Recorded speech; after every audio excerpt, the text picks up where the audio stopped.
ஆக்கி அருள்வானாக. இந்த தீனுக்கு உதவியாளர்களாக அல்லாஹ் மாற்றி அமைத்து அருள்வானாக. பெருமக்களே, அது துஆ செய்துகிட்டே இருக்கு.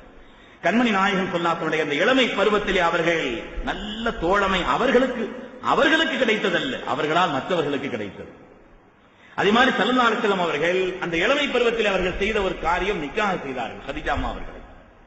கதீஜா அம்மா அவருடைய தனித்தன்மைகளை பற்றி இன்ஷா அல்லாஹ் பெண்களுக்கு 2 நாள் பின்னால வச்சிருக்கிறோம், அதுல சொல்லுவோம். நம்ம பெண்களுக்கு அவர் கோச்சிக்க கூடாது, ஒரே ஆம்பளைக்கு தானே பயன் செய்துட்டு இருக்கீங்க, எங்களுக்கு ஏதாவது சொல்லுங்க. அதனால இன்ஷா அல்லாஹ் வந்திருக்கிற பெண்கள் கேட்டுக்கிடுவாங்க. பெண்களுக்கு தனியா சொல்லும் பொழுது நீங்களும் கவனமா கேட்டு வீட்டுல போய் சொல்லிருங்க, தைரியம் இருந்தா. இன்ஷா அல்லாஹ் திருமக்களே, அதனால கதீஜா நாயகி ரலியல்லாஹு தஆலா அன்ஹா அவர்கள் தொடர்பான சில விஷயங்களை நம்ம பெண்களுக்கு உள்ள அந்த நேரத்தில் நம்ம சொல்லிக்கிறோம். ஸல்லல்லாஹு அலைஹி வஸல்லம் கதீஜா நாயகி நிக்காஹ் செய்றாங்க. நிக்காஹ்ங்கிறது அந்தந்த காலகட்டத்தில் அந்த பருவத்தில் நிக்காஹ் செய்து வச்சிருந்த பிள்ளைகளுக்கு அந்த பிள்ளைகள் நிக்காஹ் செய்து கொள்ள வேண்டும். இது மார்க்கத்தினுடைய சுன்னத்தான ஒரு நடைமுறை. அல்லாஹ் தஆலா சொல்கிறான், பொருளாதாரத்தை பயந்தோ மற்ற காரியங்களை பயந்தோ நீங்க நிக்காஹ் செய்யணும். பல பேர் சொல்றாங்க, நான் வாழ்க்கையில் ஒரு ஸ்டடி ஆகணும், அதுக்கு பிறகுதான் நிக்காஹ் செய்யணும்னு நினைக்கிறேங்கிறாங்க. அல்லாஹ் சொல்றான், நாம பார்க்கிற பார்வை ஒண்ணு, தீனுடைய பார்வை ஒண்ணு. நாம ஒரு விஷயத்தை ஒரு மாதிரி பார்ப்போம், அல்லாஹ் ரசூல் அது ஒரு மாதிரி பார்ப்பாங்க. ஒரு ஆள் ஸல்லல்லாஹு அலைஹி வஸல்லம் வந்தார், நாயகமே நான் ஒரு ஆள் தான் சம்பாதிச்சு குடும்பமே கழியுதுன்னு. நான் ஒரு ஆள் தான் சம்பாதிக்கிறேன், வீட்டுல யாரெல்லாம் இருக்கிறாங்கன்னு கேட்கிறாங்க. வயது முதலில் என்னுடைய பெற்றோர்கள் இருக்கிறார்கள், நோயாளிகளான சில பேர் நோயாளிகளா இருக்கிறாங்க, வளர்ந்து வரக்கூடிய சிறு பிள்ளைகள் இருக்கிறார்கள். நான் ஒரு ஆள் தான் குடும்பத்தில் சம்பாதிக்கிறேன். இன்னைக்கு நாமளும் அப்படி பல பேர் நினைச்சுக்கிட்டு இருக்கிறோம். ஸல்லல்லாஹு அலைஹி வஸல்லம் சொன்னாங்க, நீங்க சம்பாதிச்சு அவங்களுக்கு போடுறீங்கன்னு நினைக்காதீங்க. அல்லாஹ் தஆலா லஅல்லக துர்ஸகு பிஹிம், அவர்களின் காரணத்தினால்தான் அல்லாஹ் உங்களுக்கே போதுமான ரிஸ்கை தருகிறான்னு சொன்னாங்க. யோசிக்க வேண்டிய விஷயம் பெருமக்கள். அவர்களின் காரணத்தினால்தான் அல்லாஹ் உங்களுக்கு போதுமான ரிஸ்கை தருகிறான். உங்களுடைய வாழ்க்கையில் பரக்கத்தும் மேன்மைகளும் கிடைப்பதெல்லாம் அந்த பலகீனர்கள், இயலாதவர்கள், வயது முதிர்ந்தவர்கள், பெண்கள், பெற்றோர்கள், அவர்களின் காரணத்தினால் தான் உங்களுக்கு கிடைக்கிறது சொன்னாங்க. அது மாதிரிதான் நிக்காஹ் விஷயத்தில் நாம நினைச்சுக்கிட்டு இருக்கிற வாழ்க்கையில் ஒரு ஸ்டடியான பிறகுதான் நிக்காஹ் செய்யணும். அல்லாஹ் சொல்கிறான், யகூனு ஃபுகரா யுக்னிஹிமுல்லாஹு மின் ஃபத்லிஹி, நிக்காஹ் இருக்கிறதே உங்களுடைய வாழ்க்கையில் செழுமையை கொண்டு வரும் அல்லாஹ் சொல்றான். நீங்க ஃபகீர்களாக இருந்தால் கூட நிக்காஹின் காரணத்தினால் அல்லாஹ் தன்னுடைய ஃபத்லை கொண்டு உங்களை சீமான்களாக மாற்றுவான். எனவே அதை மாத்திரம் காரணமாக வச்சு நிக்காஹ் தாமதிக்க கூடாதுங்கிறது குர்ஆனுடைய கட்டளை.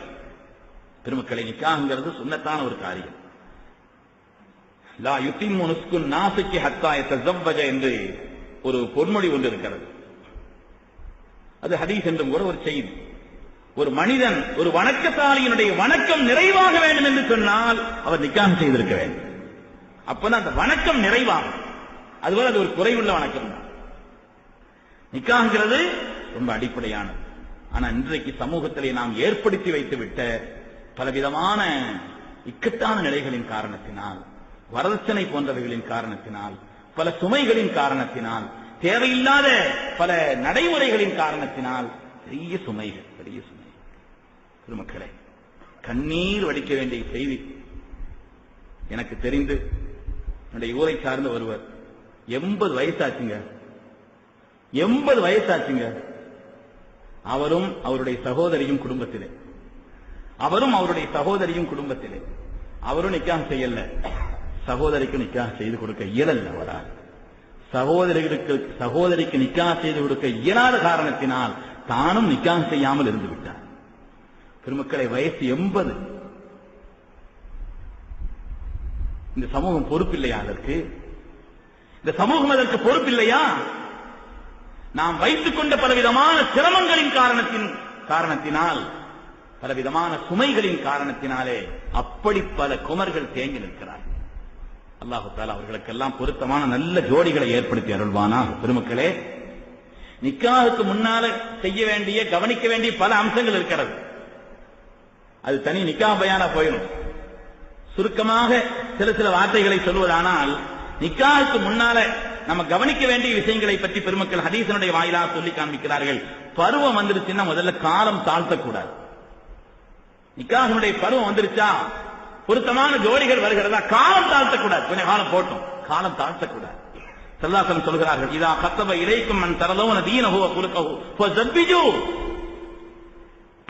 குணமும் தீனும் ஒன்று சேர்ந்திருக்கிறது, எல்லாம் பொருத்தமாக அமைந்திருக்கிறது என்று சொன்னால் நிக்காஹ் செய்து கொடுங்கள். இல்லாமல் நீங்கள் காலம் கடத்தினால் தக்குன் ஃபித்னத்துன் ஃபில் அர்தி வ ஃபஸாதுன் அலீம், உலகத்தில் பலவிதமான குழப்பங்கள் உண்டாகிவிடும் சொன்னார். அந்த ஹதீஸிற்கு விளக்கங்கள் இருக்கிறது, உள்ளே நாம புகழ்ல. காலம் கடக்கக்கூடாது.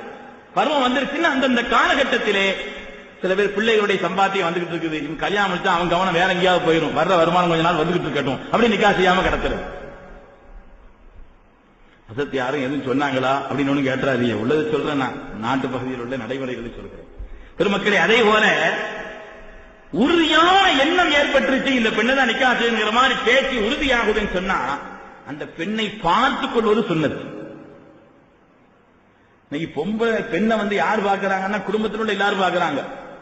இவர் வெளிநாட்டில் இருக்கிறாரு, அவன் பாரு இவன் பாரு, மாப்பிள்ள நீ போய் பாரு அவர் பாரு, எல்லாரும் பாக்குறாங்க, இவர் மட்டும் பாக்குறது இல்ல. கல்யாணம் முடிச்சவன கையை பிரச்சனை நிற்கிறார். சல்லல்லாஹு செய்தனா முகீரா ரலியல்லாஹு தஆலா அவர்கள் வந்து நாயகமே எனக்கு பெண் பேசப்பட்டிருக்கிறது, அது உறுதியாகக்கூடிய நிலையில் இருக்கிறது என்று சொன்ன உடனே கண்மணி நாயகம் ஸல்லல்லாஹு அலைஹி வஸல்லம் சொன்னார்கள், ஃபன்துரு இலைஹா ஃபஇன்னஹு அஹ்ரா அன் யஅதிம பைனகுமா. நீங்கள் ஒரு தடவை பார்த்துக்கங்கன்னு சொன்னாங்க.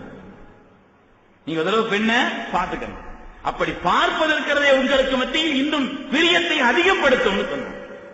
பிரியத்தை அதிகப்படுத்தும். அதனால ஒரு தடவை பார்த்துக்கிறது. மார்க்கத்தில் சுன்னத்துகள் விடப்பட்டு நடைமுறைகள் கூடிக்கொண்டிருக்கிறது. சுன்னத்தை விட்ட காரணத்தினால் பலவிதமான குழப்பங்கள் வருகிறது. உறுதியான நேரத்தில் அப்படி ஒரு கட்டம் வரும் பொழுது பார்த்துக் கொள்வதும் கூட மார்க்கம் சுன்னத் என்று சொல்கிறது. அதே மாதிரி பொருத்தம் பார்க்கிறது. அது என்னதற்கு பொருத்தம் பார்க்கிறது? சில ஊர்ல செம்பு உருட்டுறது, இந்த வெத்திலை தண்ணியில் மிதக்க எல்லாமே வச்சிருக்குது. அப்படி அது என்ன பழக்கம் எங்களுக்கும் சொல்லுங்க, நாங்களும் பார்க்கிறோம். அப்படி இல்லை, ஒவ்வொரு ஊரு அந்த பொருத்தங்களை நான் சொல்லவில்லை. இந்த குடும்பத்தினுடைய நிலைப்பாடு, அங்கே இந்த பெண் போய் இருந்தால் இவர்கள் அவர்களுக்கு ஏற்ற ஒரு நிலைப்பாடுதானா எந்த ஒரு தன்மைகளை அனுசரித்துக் கொள்ள வேண்டும்.